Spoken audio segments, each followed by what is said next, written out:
Good morning to all of you. This is Praha TV Weekly News and we offer you the main headlines as well as interesting events in Prague and the surrounding area. I'm Marcela Tomčíková and we are honored that you are watching us. Let's get started with the solar energy in the metropolis. The number of apartment buildings with photovoltaic power plants is growing significantly in Prague. While in 2022 there were less than 900, only a year later there were over 3,000. The increased interest is supported by subsidies from the program Green for Savings. The capital city plans to install solar panels on water management facilities, including the central wastewater treatment plant, where they should cover 10% of consumption. The largest solar power plant in the center of Prague is in Congress Center, which will save 2 million crowns a year. In Prague, more and more apartment buildings are getting photovoltaic power plants installed on their roofs. While in 2020, according to the Solar Association's data, fewer than 900 were added, a year later it was already over 3,000. A similar trend continued in 2024. Compared to previous years, I think we see an increase of about 50%. The motivation for apartment buildings to install them is the ideally structured support for apartment buildings within the new Green Savings program. We went to visit one such solar power plant to find out what the return on this investment is and how worthwhile it is. It cost us roughly $1 million, slightly over $1 million, with the subsidy included. The huge advantage of USVA systems is that we received a subsidy for the entire amount and then returned half of it. This means that for half a year during the implementation, we had the entire amount available, which we used to acquire it, and then we paid off the remainder. And the return on investment is roughly calculated to be 4.5 to 5 years. The main reason is certainly energy savings. And thanks to the new conditions, we can send energy not only to common areas, but also to individual apartments, which significantly shortens the return on investment. However, the capital city is not lagging behind in photovoltaics either, as it plans to install solar panels on a number of water management facilities. We are working towards contributing to the performance of Prague's photovoltaics. Our colleagues from water companies have identified,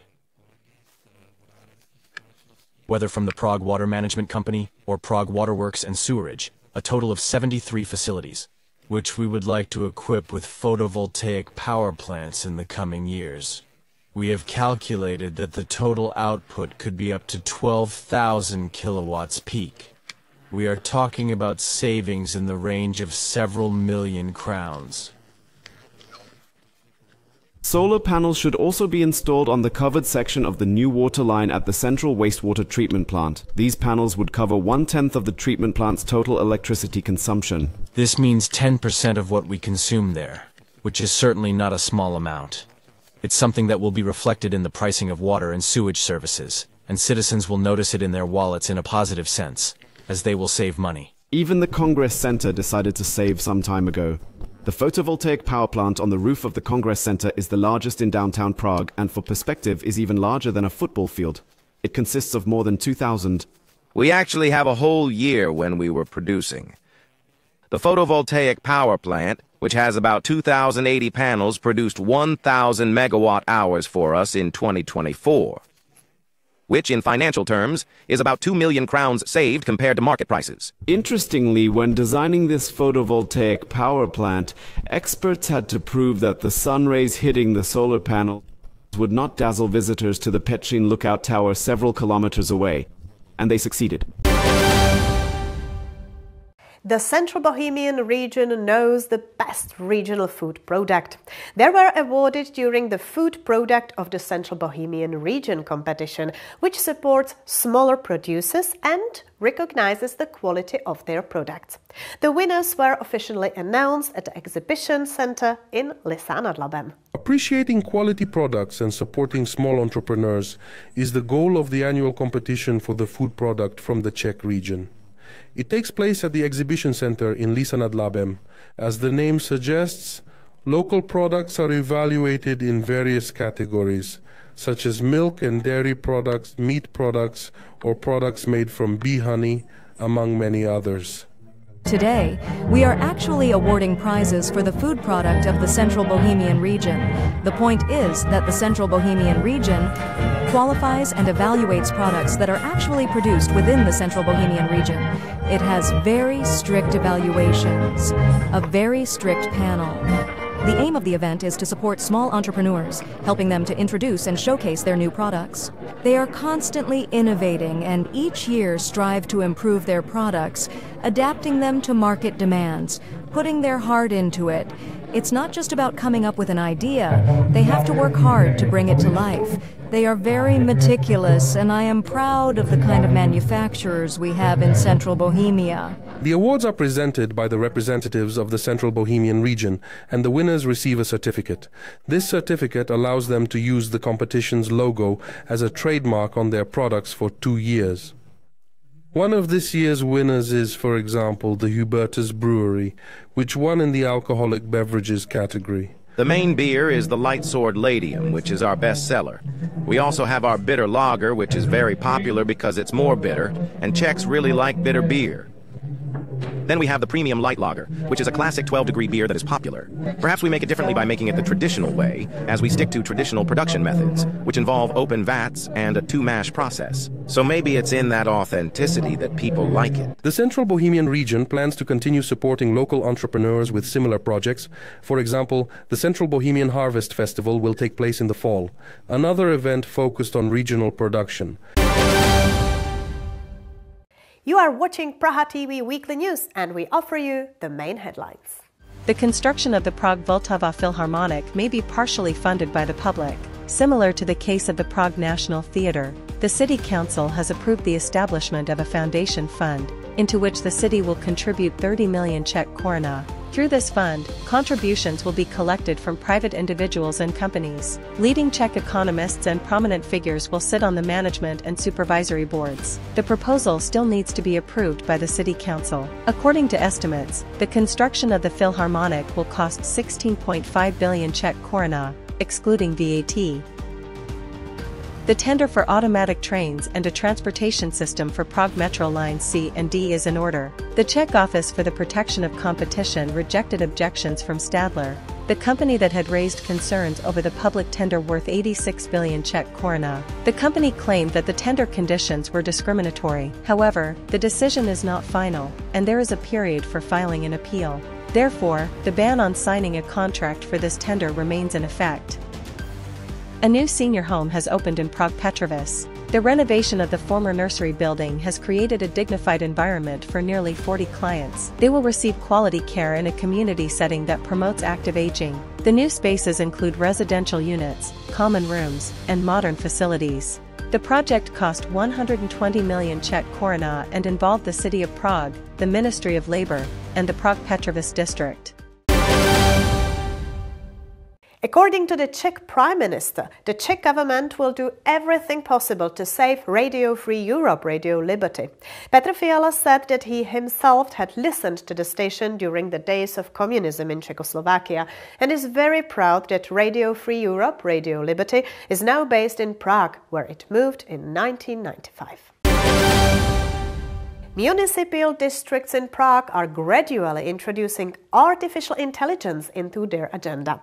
For example, Prague 6 is preparing a chatbot for easier communication with citizens. Prague 8 has been using AI for more than a year to solve traffic violations more quickly. Prague 11 is still debating the possibilities of deploying AI. These modern technologies help with text processing and searches as well. Artificial intelligence. The phenomenon of the last 2 years is starting to affect the operations of individual districts across Prague. While some have been using artificial intelligence for over a year, others are just discovering its advantages. We are currently preparing a project which aims to introduce a chatbot into the office's operations to simplify communication between citizens and the office and make it easier for them to work with information, meaning delivering the information they are looking for. In this case, it became clear about 1.25 years ago when we started. Break time, 0.5s. In this case, it became apparent about 1.25 years ago when we started that precisely in the position of handling traffic violation agendas, it is very advantageous Very good, because the robot is much faster and actually handles the traffic violation agenda based on image materials from the municipal police, identifies the owner, sends notices, and surpasses the speed of individual human clerks multiple times. For instance, Prague 11 currently does not utilize artificial intelligence. However, discussions are currently underway at the municipal office on how to use this new technology in the future. There is a debate about using it both in communication with citizens within the Public Relations Department, for example, in responding to standardized inquiries, so that it is very flexible and fast. Similarly, we are dealing with the issue of whether it would be possible to incorporate artificial intelligence into some agenda processing procedures to increase efficiency, with the first indications being positive that such areas exist, and the first implementation is expected sometime in the year 26. In general, city districts do not shy away from modern technologies. In Prague 6, for example, they use virtual reality. We also recently launched a project aimed at our senior citizens, who, thanks to virtual reality, will have the opportunity to watch theater performances or other cultural events, or even visit places anywhere in the world through virtual reality, places they can no longer travel to. The City Hall is not falling behind either, where artificial intelligence helps with research processing and text editing. In these areas, the Smart Assistant is said to provide noticeable advantages. And we stay tuned on AI for a while, but with a focus to medicine. The Kolín Regional Hospital has new X-ray and urological equipment. The new machine replaced the original one, which was already about 9 years old. The total costs amounted to almost 40 million crowns. The Central Bohemian region provided a subsidy of 27 million crowns. Modern imaging methods will help both patients who will receive a lower dose of necessary radiation and staff who can use the benefits of artificial intelligence, as this will make their work not only easier but also, above all, faster. The Central Bohemia region is also planning to purchase new robots for the hospitals. Patients at the Kolín Hospital can rejoice in new X-ray and urological technology, which replaces the original equipment that was about 9 years old. This concerns X-ray skiographic devices, which means absolutely basic examinations for difficulties, injuries, and abdominal pain, for falls and head injuries, which are conducted upon the first admission to the hospital. The total expenses have soared to nearly 40 million crowns, with the Central Bohemian region offering a subsidy of 27 million crowns. It will aid in minimizing the radiation dose to the patient, which is critically necessary. These are undoubtedly superior imaging methods, resulting in a lower frequency of radiation exposure. This will result in a much greater patient throughput, accelerating and reducing waiting times. Modern imaging techniques will aid the healthcare staff, and the device is additionally equipped with artificial intelligence. When a patient arrives, they will be scanned by a camera that estimates their body type, indicating if they are tall, short, thin, or stronger, and automatically adjusts the lamp and detector to the optimal viewing position. This means faster, and then selects a certain dose of exposure for the image, which is of course decided by the neurological assistant. The Central Bohemia region certainly does not stop acquiring new devices with this. The Psibram Hospital is preparing to acquire a new robotic surgical system for nearly 91 million crowns. We can see that this is a trend that will make the work easier for both operators and surgeons, and it also increases patient comfort, as it has been proven and tested that the recovery time after robotic surgery is significantly shorter than after conventional or laparoscopic surgery. And it is also more precise at certain moments, but mainly more delicate. In Central Bohemia, additional robotic centers are expected to be established. For example, a project is being prepared at the Benešov or Kladno hospitals. Now we offer you the last report in this edition, which we want to focus on community life and traditions. In Újezd u Průhonice, people symbolically said goodbye to winter. Local residents gathered to observe the traditional custom of bringing out Morana. They burned the figure of Morana, which symbolizes end of winter. The event by local stream Botič also included a local parade and a competition for children. In Újezd near Průhonice, spring was welcomed through an old tradition where they lit the so-called morana and let it float down the local stream Botič. Morana, which represents death and winter, is part of an annual tradition regularly attended by dozens of people. Today, we are celebrating the Morana ritual, which we hold every year to bid farewell to winter and greet the spring. Morana, as we all know, symbolizes death and winter. So, when we burn Morana by the water or at our local Botič, we set her on fire and let her drift away in the current, if there is one. This way, we hope to eliminate winter and usher in the spring season. Locals view this positively because, as I said, we say goodbye to winter, thus ending it and beginning the spring.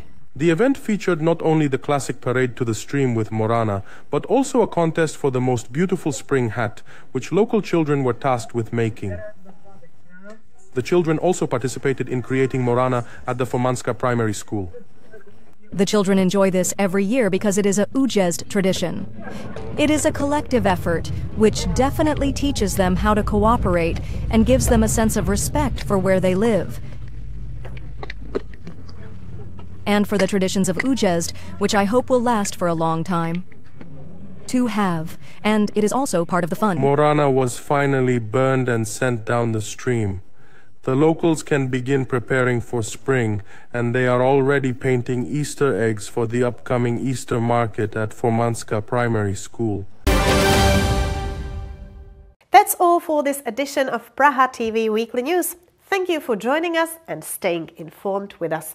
We'd love to hear from you. Let us know what stories matter to you and what topics you would like us to cover. Stay safe, stay curious, and see you next week.